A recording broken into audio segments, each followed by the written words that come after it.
So hello everyone, तो एक बार फिर आप सभी का स्वागत है। तो चलिए स्टार्ट करते हैं टॉप 50 सीरीज़। हम लोग जीके जीएस के क्वेश्चंस को कवर करेंगे, जो कि आज के शानदार सेशन में हम लोग फुल रिवीजन करेंगे और हम लोग वही क्वेश्चंस को कवर करेंगे जो एग्ज़ाम में ऑलरेडी पूछे जा चुके हैं रेलवे के। तो रेलवे के सभी आने वाली प्रतियोगी परीक्षाओं के लिए इंपॉर्टेंट और सफिशिएंट वीडियो है, तो वीडियो को ध्यान से जरूर देखिएगा। तो चलिए शुरुआत करते हैं। पहला क्वेश्चन बनेगा कि भारत का कौन सा राज्य है जो कि सर्वाधिक कॉफ़ी उत्पादक राज्य है। तो कौन सा राज्य है, तो राइट आंसर हो जाएगा कर्नाटक। कर्नाटक इसका राइट आंसर हो जाएगा, आपको याद रखना है। अब यहाँ पे गुजरात की बात करें तो गुजरात जो है कपास के मामले में सबसे अग्रणी उत्पादक राज्य है गुजरात, तो ये आपको याद रखना है। और यहाँ पे उत्तर प्रदेश की बात करें तो गन्ना उत्पादक के मामले में उत्तर प्रदेश सबसे ज़्यादा है। और इसके बाद हम लोग यहाँ पे बात करें केरल की, तो केरल मसालों के लिए जाना जाता है, जो मसाले वगैरह हैं उसके लिए जाना जाता है केरल। तो ये सभी इंपॉर्टेंट जानकारी आपको याद रखना है एग्जाम से रिलेटेड। अगला है कि किस बीमारी को सिनकोना वृक्ष से प्राप्त औषधि से उपचार किया जा सकता है। तो राइट आंसर हो जाएगा मलेरिया बीमारी को, मलेरिया इसका राइट आंसर हो जाएगा। अब यहाँ पे टीबी की अगर हम लोग बात करें तो टीबी की खोज किसने की थी, तो अल्बर्ट कैलमेट ने की थी। अल्बर्ट कैलमेट ने की थी टीबी यानी कि क्षय रोग की बीमारी की खोज, तो ये भी आपको याद रखना है। साथ ही साथ तो जो सिनकोना वृक्ष है वो मलेरिया उपचार के लिए जाना जाता है। तो ये ए ऑप्शन इसका क्लियर और राइट आंसर हो जाएगा। इसके बाद अगला है कि वायुमंडल में सर्वाधिक प्रचुर गैस डैश है।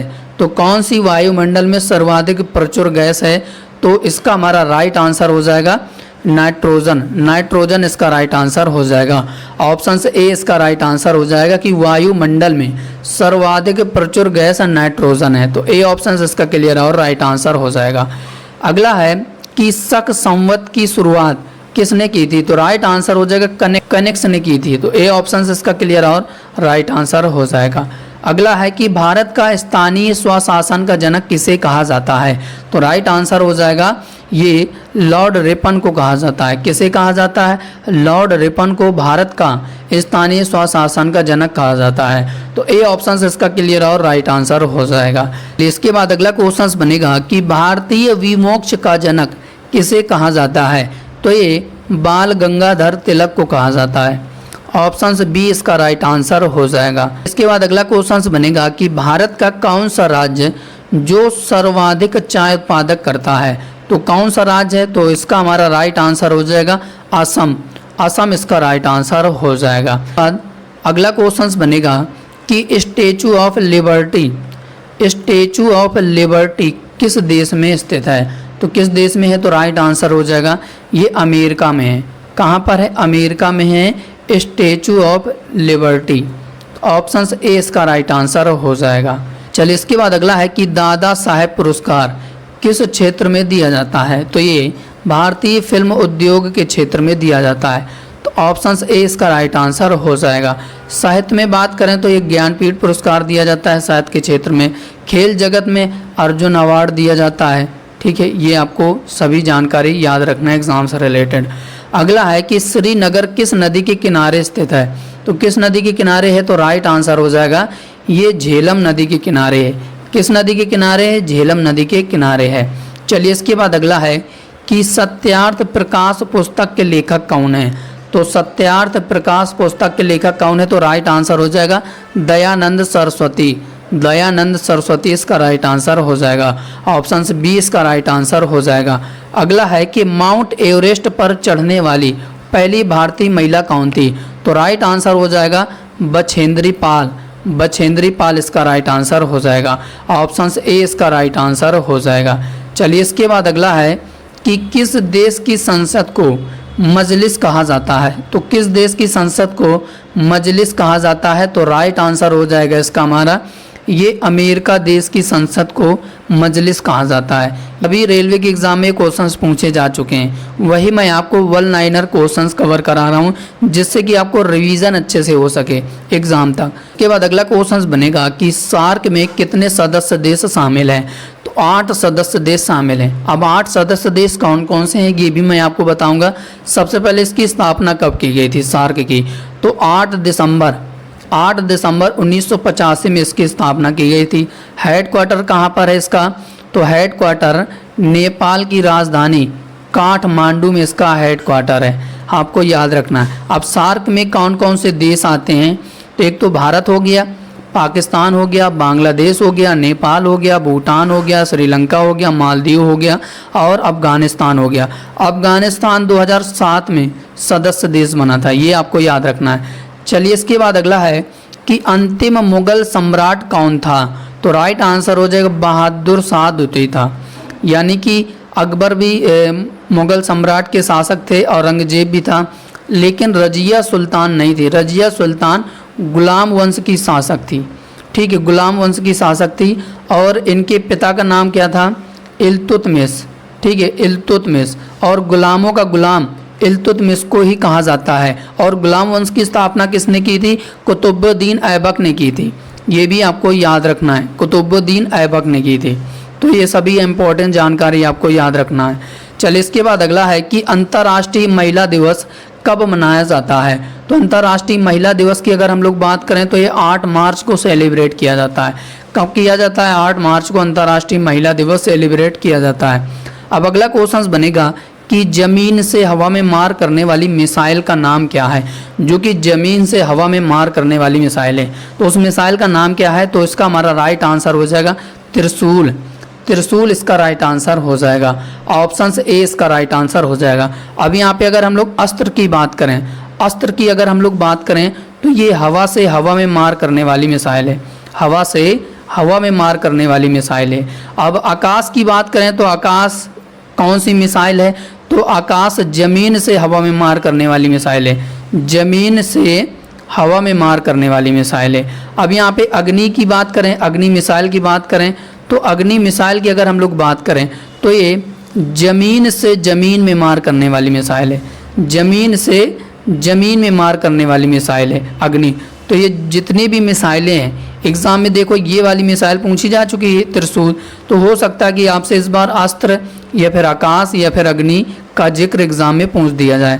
तो इम्पोर्टेंट जानकारी याद करते हुए चलना है कि जिला कलेक्टर का कार्यालय कब बनाया गया था, तो इसका हमारा राइट आंसर हो जाएगा ये 1772 में बनाया गया था, यानी कि 1772 में बनाया गया था। ऑप्शन सी इसका राइट आंसर हो जाएगा। इसके बाद अगला है कि पन्नालाल घोष का संबंध किससे है, तो ये बांसुरी वादक है, ये क्या है, बांसुरी वादक हैं। तो ऑप्शन ए इसका राइट आंसर हो जाएगा। इसके बाद अगला क्वेश्चन बनेगा कि 1954 में हाउस ऑफ पीपल का नाम डैश रखा गया था, तो ये लोकसभा रखा गया था, लोकसभा इसका राइट आंसर हो जाएगा। अब यहाँ पे अगर हम लोग संसद की बात करें तो संसद के 3 अंग हैं, कौन कौन से हैं आप सभी को पता है, लोकसभा, राज्यसभा और राष्ट्रपति। जो राष्ट्रपति है वो आर्टिकल 85 के तहत लोकसभा को भंग कर सकता है। अब आर्टिकल की बात करें तो 79 में संसद का जिक्र है और 80 में राज्यसभा का जिक्र है और 81 में लोकसभा का जिक्र है, तो ये भी आपको याद रखना है। अगला क्वेश्चन बनेगा कि हाजोंग जनजाति का संबंध किस राज्य से है, तो ये मिजोरम राज्य से है, मिजोरम इसका राइट आंसर हो जाएगा। अगर हम लोग यहाँ पे केरल की बात करें तो केरल में कौन सी जनजाति पाई जाती है, तो नदान जनजाति पाई जाती है और साथ ही साथ चेंचू जनजाति पाई जाती है, ठीक है। अब इसके बाद उत्तराखंड में कौन सी जनजाति पाई जाती है, तो थारू जनजाति पाई जाती है और साथ ही साथ ये यूपी में भी पाई जाती है, ठीक है। तमिलनाडु में कौन सी जनजाति पाई जाती है, तो तमिलनाडु में इरूला जनजाति पाई जाती है, कौन सी जनजाति, इरूला जनजाति पाई जाती है।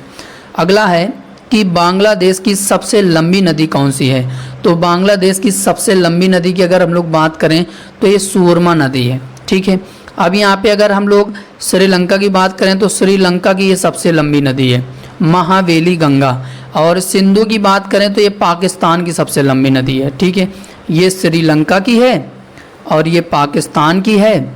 और जमुना की अगर हम लोग बात करें तो बांग्लादेश में ब्रह्मपुत्र नदी को जमुना के नाम से जाना जाता है जब ये बांग्लादेश में प्रवेश करती है, ब्रह्मपुत्र नदी। तो ये एक्स्ट्रा जानकारी आपको याद रखना है। चलिए इसके बाद अगला है कि प्रधानमंत्री उज्ज्वला योजना को कब शुरू किया गया था। तो राइट आंसर हो जाएगा इसका हमारा 1 मई 2016 को शुरू किया गया था। कब शुरू किया गया था? 1 मई 2016 को शुरू किया गया था। ऑप्शन ए इसका राइट आंसर हो जाएगा।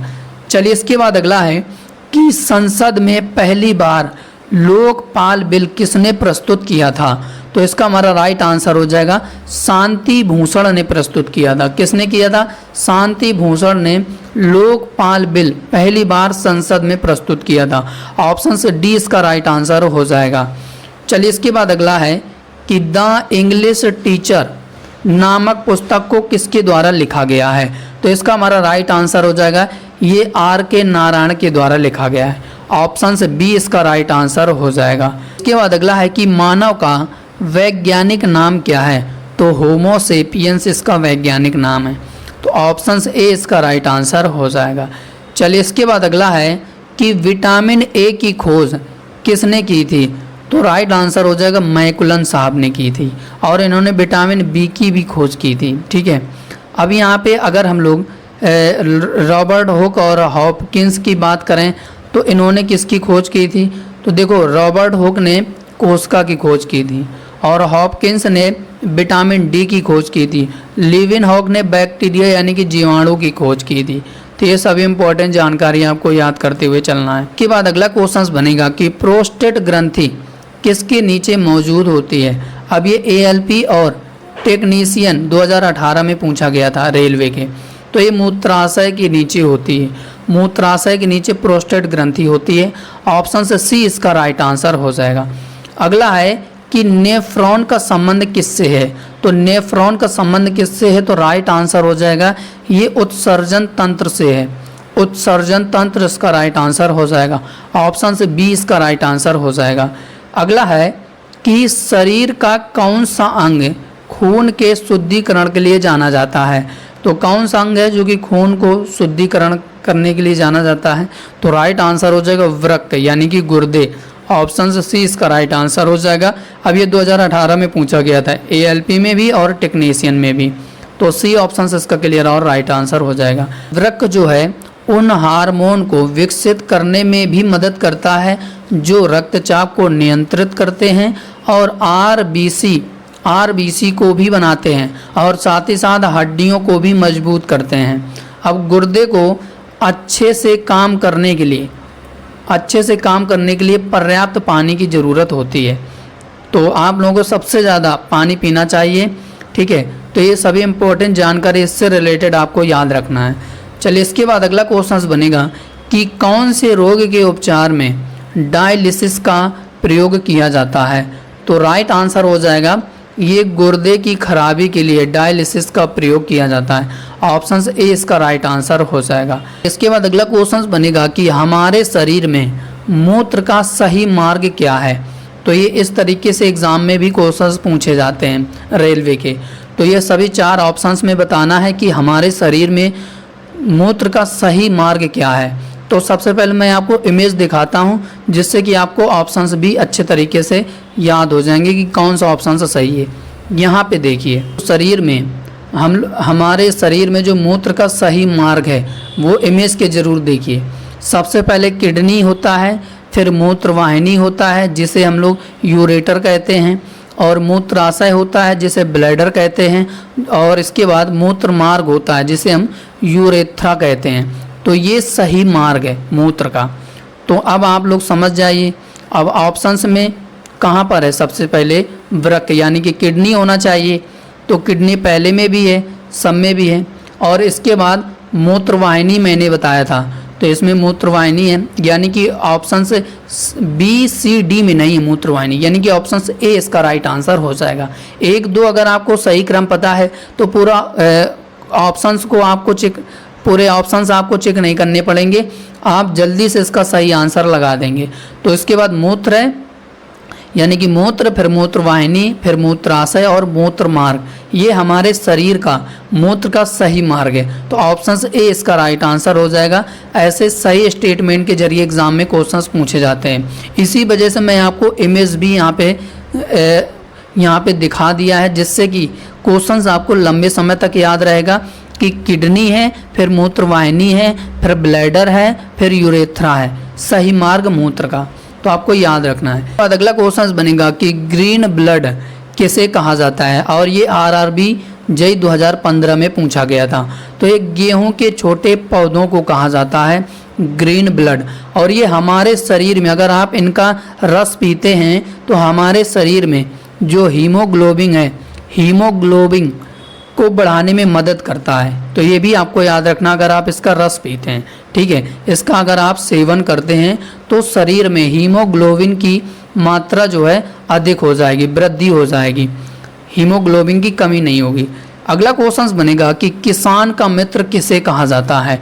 किसान का मित्र किसे कहा जाता है, तो एक केचुआ को कहा जाता है, केचुआ को कहा जाता है। यानी कि केचुआ जो है मिट्टी को भुरभुरी बनाता है, जिससे ऑक्सीजन, नाइट्रोजन तथा जल की मात्रा मिट्टी में बढ़ जाती है, और केचुए के मल में यूरिया, फास्फोरस, पोटास प्रचुर मात्रा में पाया जाता है। इसलिए इसका प्रयोग जो है खाद में किया जाता है खेतों के लिए, इसलिए इसे किसानों का मित्र कहा जाता है, जो कि खेती के लिए बहुत ज़्यादा उपयोगी रहती है। तो ये आपको याद रखना एग्ज़ाम के लिए इम्पोर्टेंट रहेगा। चलिए इसके बाद अगला है कि इनमें से किस यौगिक में आयन नहीं पाए जाते हैं। तो इनमें से किस यौगिक में आयन नहीं पाए जाते हैं, तो इसका हमारा राइट आंसर हो जाएगा CH4। CH4 में आयन नहीं पाए जाते हैं, और ये ग्रुप डी 2022 में पूछा गया था। और CH4 यानी कि मीथेन का रासायनिक सूत्र है, और नमक NaCl का रासायनिक सूत्र है, और एल्यूमिनियम सल्फेट का Al2SO4 का होल थ्राइज इसका रासायनिक सूत्र है। तो ये सभी जो इम्पोर्टेंट जानकारी मैं आपको यहाँ पे कवर करा रहा हूँ, जहन में रखना, एग्जाम में पूछा जाएगा। बाद अगला है कि कौन सा एक संतृप्त हाइड्रोकार्बन है, कौन सा संतृप्त हाइड्रोकार्बन है, तो राइट आंसर हो जाएगा एथेन। एथेन इसका राइट आंसर हो जाएगा, ऑप्शन ए इसका राइट आंसर हो जाएगा। अगला है कि C12H22O11 किसका रासायनिक नाम होता है, तो राइट आंसर हो जाएगा ये चीनी का होता है, चीनी का होता है, ऑप्शन ए इसका राइट आंसर हो जाएगा। चलिए इसके बाद अगला है कि मेंडलीव की आवर्त सारणी कब प्रकाशित हुई थी, तो कब प्रकाशित हुई थी मेंडलीव की आवर्त सारणी, तो राइट आंसर हो जाएगा 1872 में, 1872 इसका राइट आंसर हो जाएगा। अगला है किसे श्वेत धातु कहते हैं, तो राइट आंसर हो जाएगा प्लैटिनम को कहते हैं, प्लैटिनम को कहते हैं, ऑप्शन बी इसका राइट आंसर हो जाएगा। अगला है कि ऊष्मा का सबसे अच्छा सुचालक है, तो कौन सा है ऊष्मा का सबसे अच्छा सुचालक, तो राइट आंसर हो जाएगा चांदी, चांदी इसका राइट आंसर हो जाएगा, ऑप्शन ए इसका राइट आंसर हो जाएगा। इसके बाद अगला क्वेश्चन बनेगा कि किस ताप पर पानी तरल एवं ठोस दोनों स्थितियों में विद्यमान हो सकता है, तो ये 0 डिग्री सेल्सियस पर, 0 डिग्री सेल्सियस पर, तो ऑप्शन बी इसका राइट आंसर हो जाएगा। अब यहाँ पे थोड़ा सा करेक्शन है, टाइपिंग मिस्टेक है, ऑप्शन ए नहीं होगा इसमें, ठीक है, ऑप्शन ए नहीं होगा, ऑप्शन बी इसका राइट आंसर हो जाएगा। इसका जब पीडीएफ टेलीग्राम पे शेयर करूँगा तो इसमें मैं करेक्शन कर दूंगा, ऑप्शन बी इसका राइट आंसर हो जाएगा, ठीक है। और टेलीग्राम चैनल को ज्वाइन जरूर करिएगा, क्योंकि इसमें मैं एक्स्ट्रा पीडीएफ, प्रीवियस क्वेश्चंस और इम्पोर्टेंट जानकारी इसमें शेयर करता रहता हूं। तो वीडियो के डिस्क्रिप्शन बॉक्स पर टेलीग्राम चैनल का लिंक लगा है, वहां से आप लोग जाकर उस चैनल में ज्वाइन जरूर हो जाइए। चलिए इसके बाद अगला है कि प्रकाश सीधी रेखा में चलता प्रतीत होता है क्योंकि प्रकाश का तरंग दैर्घ्य बहुत छोटा होता है, तो ऑप्शन सी इसका राइट आंसर हो जाएगा, याद रखना, ठीक है। जैसे नहीं कोई लाइट है, जैसे ये लाइट हो गई, ठीक है, अब इसका जो प्रकाश जाएगा तो ये एकदम सीधी रेखा में जाता है, एकदम सीधा, एकदम सटीक जाता है। उस लाइट का जब आप प्रकाश ऑन करेंगे, प्रकाश जलाएंगे तो एकदम सीधी जाएगा, सीधी रेखा में जाएगा। तो इस वजह से प्रकाश का तरंग दैर्घ्य बहुत छोटा होता है, इसलिए सीधी रेखा में चलता प्रतीत होता है प्रकाश। तो तो ये आपको याद रखने एग्जाम में पूछा जा चुका है क्वेश्चन। इसके बाद अगला है कि अंतर्राष्ट्रीय मापन प्रणाली में केल्विन किसकी इकाई है? तो इसका हमारा राइट आंसर हो जाएगा, ये आपका तापमान की इकाई है। ऑप्शन से बी इसका राइट आंसर हो जाएगा। चलिए इसके बाद अगला है कि एक फर्मी में कितने मीटर होते हैं? तो एक फर्मी में कितने मीटर होते हैं? तो राइट आंसर हो जाएगा 10 की पावर -15 मीटर। 10 की पावर -15 मीटर ऑप्शन से डी में है, तो ऑप्शन से डी इसका राइट आंसर हो जाएगा। चलिए इसके बाद अगला है कि ज्योति तीव्रता का मात्रक क्या होता है? तो ज्योति तीव्रता का मात्रक होता है कैंडला। क्या होता है? कैंडला। अगला है कि निम्न में से कौन सा नियम बल की प्रकृति बताता है? तो राइट आंसर हो जाएगा, ये न्यूटन का द्वितीय नियम बताता है। न्यूटन का द्वितीय नियम, सेकंड नियम बताता है। ऑप्शन से बी इसका राइट आंसर हो जाएगा। अगला है कि पीछे का दृश्य देखने के लिए ऑटोमोबाइल में प्रयोग किया जाने वाला दर्पण कौन सा है? तो राइट आंसर हो जाएगा अवतल दर्पण होता है। अवतल दर्पण होता है। अवतल दर्पण इसका राइट आंसर हो जाएगा। ऑप्शन से सी इसका राइट आंसर हो जाएगा। चलिए अगला है कि स्त्रियों तथा बच्चों की आवाज़ तीव्र होती है, इसका कारण क्या है? तो राइट आंसर हो जाएगा उच्च आवृत्ति के कारण। उच्च आवृत्ति के कारण। ऑप्शन ए इसका राइट आंसर हो जाएगा।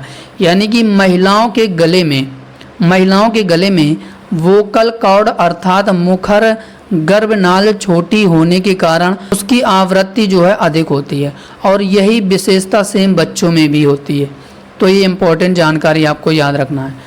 चलिए इसके बाद अगला है कि प्रकाश तंतु जिस सिद्धांत पर काम करता है वह है, तो इसका हमारा राइट आंसर हो जाएगा पूर्ण आंतरिक परावर्तन है। पूर्ण आंतरिक परावर्तन है। इसके बाद अगला क्वेश्चन बनेगा कि कौन से जीव जो अपना भोजन स्वयं बनाते हैं स्वपोषी कहलाते हैं? तो इसका हमारा राइट आंसर हो जाएगा शैवाल जो है अपना भोजन स्वयं बनाते हैं। अपना भोजन स्वयं बनाते हैं। लेकिन कवक की बात करें तो ये अपना भोजन स्वयं नहीं बनाते हैं, ये दूसरों पर निर्भर होते हैं। दूसरों पर निर्भर होते हैं। तो ये सभी इंपॉर्टेंट जानकारी आपको याद रखना। ऑप्शन बी इसका राइट आंसर हो जाएगा। उपर्युक्त दोनों इसके राइट आंसर नहीं होंगे।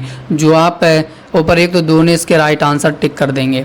नहीं, शैवाल अपना भोजन स्वयं बनाते हैं, लेकिन कवक जो है दूसरों पर निर्भर होते हैं। तो उम्मीद है जो कि 50 क्वेश्चंस की सीरीज आपको बेहतरीन लगी होगी जीके जीएस की।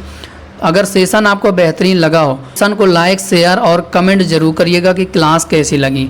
बाकी चैनल में पहली बार जुड़े हैं, पहली बार सेशन को अटेंड कर रहे हैं, तो चैनल को सब्सक्राइब जरूर करिएगा। बाकी आज के लिए इतना ही, मिलते हैं किसी नए वीडियो पर। तब तक के लिए जय हिंद, जय भारत, वंदे मातरम।